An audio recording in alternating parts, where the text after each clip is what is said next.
Hi everyone. बहुत बहुत स्वागत है आपका अपने ही यूट्यूब चैनल GK GS जय गुरुदेव में। फ्रेंड्स, इस वीडियो में बहुत ही मोस्ट इम्पॉर्टेंट क्वेश्चंस मैंने कलेक्ट किए हैं जो हर कम्पिटिटिव एग्ज़ाम में बार बार पूछे ही जाते हैं और बार बार रिपीटेड होते रहते हैं। तो उन्हीं क्वेश्चंस की आज हम इस वीडियो में डिस्कस करेंगे और बहुत ही ज़्यादा मोस्ट इम्पॉर्टेंट क्वेश्चंस हैं। और अगर आप हमारे चैनल पर पहली बार विजिट कर रहे हैं तो चैनल को सब्सक्राइब कर लें, साथ ही साथ बेल आइकन को प्रेस कर लें जिससे कि सबसे पहले नोटिफिकेशन आपके पास पहुंचे। और अगर वीडियो पसंद आए तो इसे लाइक करें। और आइए चलिए स्टार्ट कर लेते हैं।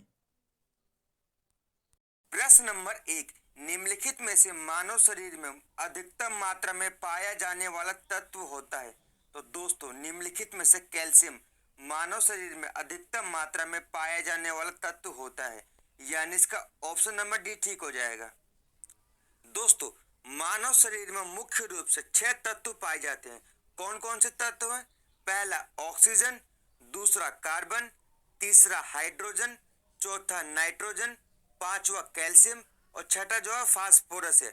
अगर इनकी प्रतिशत की बात की जाए तो मानव शरीर के भार का लगभग 65% जो होता है वो ऑक्सीजन होता है। दूसरे स्थान पर कार्बन होता है जो कि 18% होता है। तीसरे स्थान पर हाइड्रोजन जो कि मानव शरीर के भार का 10% होता है। चौथे स्थान पर नाइट्रोजन जो कि 3% होता है। कैल्शियम यह 1.4% होता है। जबकि छठे स्थान पर फास्फोरस होता है जो कि 1.1% होता है। नेक्स्ट क्वेश्चन, प्रश्न नंबर 2, पसीने का मुख्य उपयोग है। दोस्तों, पसीने का मुख्य उपयोग है शरीर का ताप नियंत्रण करने में, यानी इसका ऑप्शन नंबर इसका ठीक हो जाएगा। आइए दोस्तों, इस क्वेश्चन से रिलेटेड इंपॉर्टेंट फैक्ट डिटेल में जानते हैं। मानवों में पसीने का मुख्य उपयोग शरीर का ताप नियंत्रण रखने में होता है। गर्मी के मौसम में हमारे शरीर में पसीना अधिक निकलता है। पंखा चलाने पर यह पसीना तेजी से वाष्पीकृत होता है जिससे शरीर में ठंडक उत्पन्न होती है। त्वचा से पसीने के वाष्पित होने से ठंडक का अनुभव होता है। नेक्स्ट क्वेश्चन,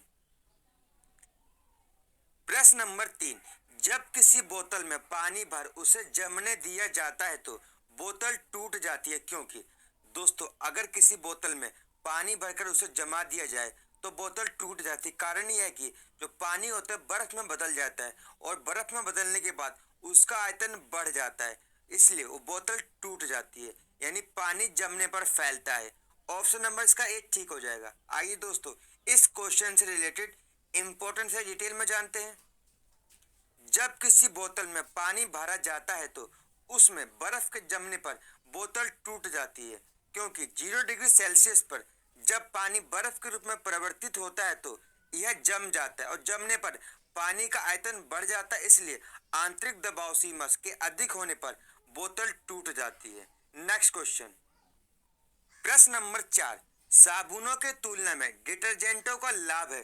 दोस्तों, किसी भी साबुन की तुलना में जो डिटर्जेंट का लाभ होता है, ये डिटर्जेंट जो होते हैं कठोर जल में भी। प्रश्न नंबर 4, साबुनों की तुलना में डिटर्जेंटों का लाभ है। दोस्तों, साबुन की तुलना में डिटर्जेंट का लाभ ये होता है कि यह कठोर जल में भी झाग देते हैं, यानी इसका ऑप्शन नंबर सी इसका ठीक हो जाएगा। नेक्स्ट क्वेश्चन, प्रश्न नंबर 5, दीर्घ रेडियो तरंग यानी लॉन्ग रेडियो वेव्स पृथ्वी के किस मंडल से परिवर्तित होती हैं? दोस्तों, लॉन्ग रेडियो वेव्स पृथ्वी के आयन मंडल से परिवर्तित होती हैं, यानी इसका ऑप्शन नंबर डी इसका ठीक हो जाएगा। दोस्तों, दीर्घ रेडियो तरंग यानी लॉन्ग रेडियो वेव्स पृथ्वी के आयन मंडल यानी आयनोस्फीयर से परिवर्तित होकर पृथ्वी पर वापस आती हैं। यह मंडल 80 से लेकर 400 किलोमीटर की ऊंचाई के मध्य स्थित है। यहाँ की जो हवाएं होती हैं ये विद्युत आवेशित होती हैं। नेक्स्ट क्वेश्चन, प्रश्न नंबर 6, ध्वनि का वेग अधिकतम होता है। तो दोस्तों, ध्वनि का वेग अधिकतम होता है धातुओं में, यानी इसका ऑप्शन नंबर डी इसका ठीक हो जाएगा। ध्वनि की गति भिन्न भिन्न माध्यमों में अलग अलग होती है। ठोसों में ध्वनि की गति सर्वाधिक जबकि गैसों में ध्वनि की गति न्यूनतम होती है। सामान्य ताप व दाब पर वायु में ध्वनि का वेग लगभग 332 मीटर प्रति सेकंड होता है।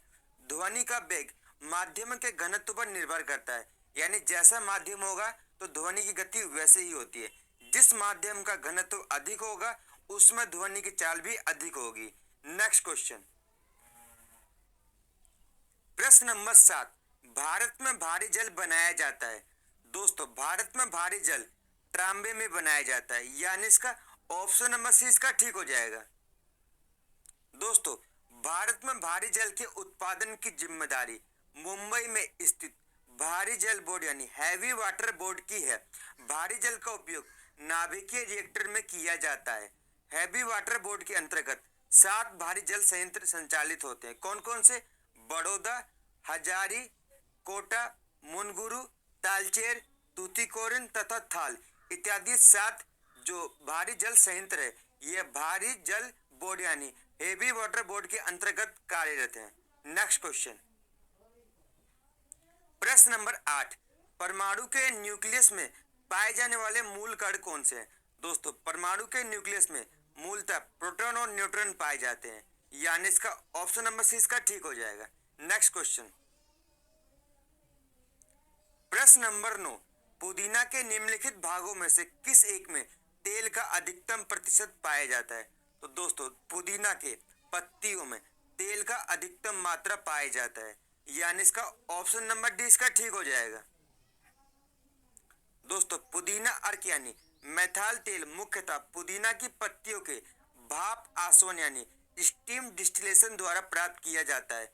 पुदीना का वैज्ञानिक नाम क्या है? दोस्तों, पुदीना का वैज्ञानिक नाम है मेंथा आर्वेंसिस। दोस्तों, इस प्रश्न नंबर 10, उद्योगों में निम्नलिखित सूक्ष्म जीवों में से कौन सा एक प्रकार व्यापक रूप से उपयोग में लाया जाता है? तो दोस्तों, उद्योगों में जीवाणु, सूक्ष्म शैवाल और कवक यह सभी व्यापक रूप से उपयोग में लाए जाते हैं, यानी इसका ऑप्शन नंबर डी इसका ठीक हो जाएगा। दोस्तों, उद्योगों में जीवाणु, सूक्ष्म शैवाल तथा कवक तीनों ही व्यापक रूप से उपयोग में लाए जाते हैं। जीवाणुओं का उपयोग दूध से दही के निर्माण में, गन्ने के रस से सिरका बनाने के निर्माण में किया जाता है, जबकि कवकों का उपयोग पनीर, डबल रोटी उद्योग एवं अल्कोहल निर्माण में किया जाता है। नेक्स्ट क्वेश्चन, प्रश्न नंबर 11, धान के पौधे उगाने की डेपाक विधि विकसित हुई थी। तो दोस्तों, जो डेपाक विधि थी धान के उगाने की यह फिलीपींस में विकसित हुई थी, यानी इसका ऑप्शन नंबर सी इसका ठीक हो जाएगा। दोस्तों, धान के पौधे उगाने की डेपाक विधि यह फिलीपींस में विकसित हुई थी। दोस्तों, फिलीपींस की राजधानी मनीला है। बात करते भारत में विकसित प्रथम बोनी धान की किस्म का क्या नाम था? तो दोस्तों, भारत में विकसित प्रथम बोनी धान की जो किस्म थी उसका नाम था जया, जो कि चावल अनुसंधान निदेशालय द्वारा विकसित की गई। प्रश्न नंबर 12, आर्द्र सल्फर डाइऑक्साइड का विरंजन क्रिया का कारण क्या है? तो दोस्तों, आर्द्र सल्फर डाइऑक्साइड का जो विरंजन क्रिया होती है उसका कारण है उसका ऑक्सीकरण गुणधर्म, यानी इसका ऑप्शन नंबर सी इसका ठीक हो जाएगा। नेक्स्ट क्वेश्चन, प्रश्न नंबर 13, लीवर प्लूक निम्नलिखित में से किसकी पित्तवाहिनी में रहता है? तो दोस्तों, लीवर प्लूक या भेड़ की पित्तवाहिनी में रहता है, यानी इसका ऑप्शन नंबर सी इसका ठीक हो जाएगा। दोस्तों, लीवर प्लूक यानी यकृत कृमि यह भेड़, बकरी तथा सुअर आदि के यकृत की पित्त नलिका यानी बाइल डक्ट में पाए जाने वाला चपटा कृमि होता है। यकृत कृमि एक द्विलिंगी जंतु है जिसमें क्रॉस फर्टिलाइजेशन होता है। नेक्स्ट क्वेश्चन, प्रश्न नंबर 14, कार्बन डेटिंग निम्न की आयु निर्धारण हेतु प्रयुक्त होती है। तो दोस्तों, जो कार्बन डेटिंग होती है यह जीवाश्म की आयु निर्धारण हेतु प्रयुक्त होती है, यानी इसका ऑप्शन नंबर इसका ठीक हो जाएगा। दोस्तों, यूरेनियम लेड विधि द्वारा सर्व प्राचीन सेल समूह की आयु आंकी जाती है। इस विधि द्वारा कार्बन डेटिंग द्वारा जीवाश्मों, मृत पेड़ पौधे आदि की आयु का अंकन किया जाता है। नेक्स्ट क्वेश्चन, प्रश्न नंबर 15, जलाशयों में यूट्रिफिकेशन होता है। दोस्तों, जलाशयों में यूट्रिफिकेशन होता है नाइट्रोजिनस पोषक तत्व एवं आर्थोफॉस्फेट की अधिकता के कारण, यानी इसका ऑप्शन नंबर डी इसका ठीक हो जाएगा। दोस्तों, आप सभी ने झील या तालाबों में पानी की सतह के ऊपर जो हरे रंग का जो लेयर देखी होगी उसे यूट्रिफिकेशन कहते हैं। यह बेसिकली कार्य करता है जो पानी के अंदर ऑक्सीजन जो लेयर होती है यानी ऑक्सीजन घुली हुई होती है उसको समाप्त कर देता है, जिससे जलीय जीव मर जाते हैं। आइए इस क्वेश्चन से रिलेटेड इंपॉर्टेंट फैक्ट डिटेल में जानते हैं। दोस्तों, यूट्रिफिकेशन वह प्रक्रिया है जिसके द्वारा किसी जलाशय में पोषक तत्वों का सांद्रण उच्च स्तर पर पहुंच जाता है। विशेषकर फास्फेटों एंड नाइट्रेटों की सांद्रता बढ़ जाती है। इनसे जलाशयों में शैवालों की वृद्धि अत्यधिक हो जाती है। यूट्रिफिकेशन प्राकृतिक और मानवीय दोनों तरीके से हो सकता है। नेक्स्ट क्वेश्चन, प्रश्न नंबर 16, भारत में परमाणु ऊर्जा की दीर्घकालीन संभावना देश में किसके भंडारों पर निर्भर करती है? दोस्तों, भारत में जो परमाणु ऊर्जा की दीर्घकालीन संभावना है यह देश में थोरियम के भंडारण पे निर्भर करती है। यानी जितना भी थोरियम हमारे पास होगा उतना ही ज्यादा हम भारत में परमाणु ऊर्जा का विकास कर सकते हैं। दोस्तों, ये थोरियम जो होता है ये प्रदूषण बहुत ही कम मात्रा में उत्पन्न करता है, इसलिए फ्यूचर में इसका प्रयोग बढ़ जाएगा। नेक्स्ट क्वेश्चन, प्रश्न नंबर 17, निम्नलिखित में से कौन सा जानवर रेशे को अच्छी तरह नहीं पचा पाता है? तो दोस्तों, निम्नलिखित में से पिग जो होता है यानी सुअर, यह रेशे को अच्छी तरह नहीं पचा पाता है, यानी इसका ऑप्शन नंबर डी इसका ठीक हो जाएगा। दोस्तों, पिग एक सर्वाहारी जंतु है जो कि रेशे यानी फाइबर्स को अच्छी तरह नहीं पचा पाता है, जबकि अन्य विकल्पों में जैसे बकरी, गाय, हाथी इत्यादि ये रूमिनेंट एनिमल है, ये रेशे को अच्छी तरह पचा पाते हैं। रूमिनेंट एनिमल, इनके शरीर में कुछ ऐसे जीवाणु होते हैं जो कि रेशे को पचाने के लिए एंजाइम्स का श्रवण करते हैं। नेक्स्ट क्वेश्चन, प्रश्न नंबर 18, निम्नलिखित में से कौन सा टमाटर के लाल रंग के लिए उत्तरदायी है?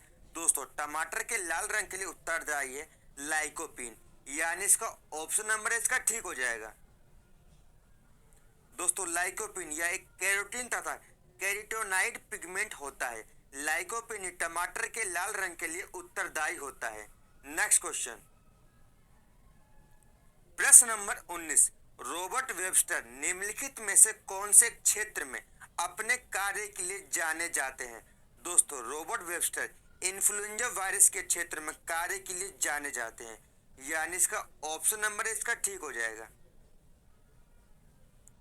दोस्तों, रॉबर्ट वेबस्टर न्यूजीलैंड के वैज्ञानिक थे। उन्होंने वर्ष 1957 में जंतु तथा मनुष्य में होने वाले इन्फ्लुएंजा के लिए एक प्रकार के वायरस की उत्तरदायी होने की बात कही। यानी इन्होंने बताया कि जो इन्फ्लुएंजा होता है ये वायरस के कारण होता है।